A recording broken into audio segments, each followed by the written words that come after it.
Здравствуйте, уважаемые эксперты и участники конференции. Меня зовут Попов Айтал, я ученик 10 класса Жоксоганский СОЖ Тятинского улуса. Тема моей работы – мониторинг численности вредноспособности белополосой кобылки в окрестности села Барбул Тятинского улуса.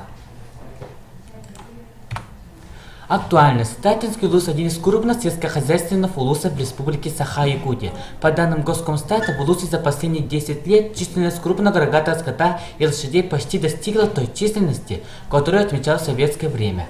Но за истекшие 2 года, в частности в Жоксоганском наследии, наблюдается сокращение поголовья КРС. Цель – определение численности белополосой кобылки на примере аласов Жоксоганского наследия.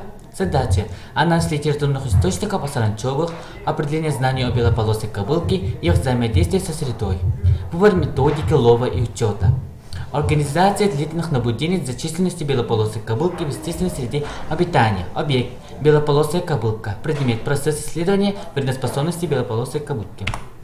Гипотеза. Если использовать материал с организацией самостоятельных наблюдений практических работ непосредственно в период, то можно составить мониторинг численности белополосой кобылки с определенной точностью. Практическая значимость. Составление статистики деятельности животноводческих хозяйств на примере одного наследия. Краткая характеристика саранчевых. Систематика саранчевых. Класс насекомые, отряд прямокрылые, семейство саранчевые, род кобылка, вид кобылка белополосая.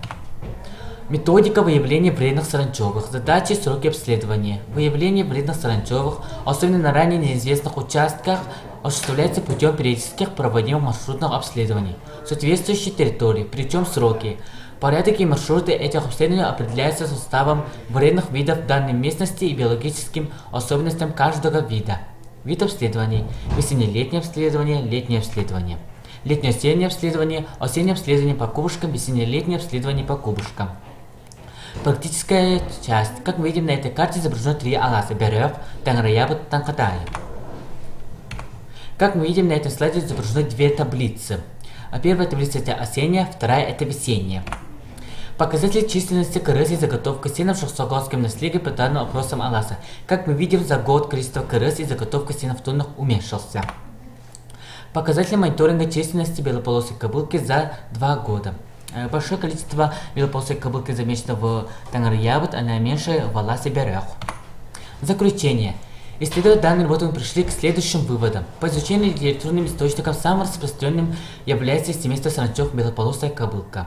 Размножение белополосой кобылки лучше исследовать в весенне-летние, летнее-осенние периоды, так как самым опасным являются кубышки.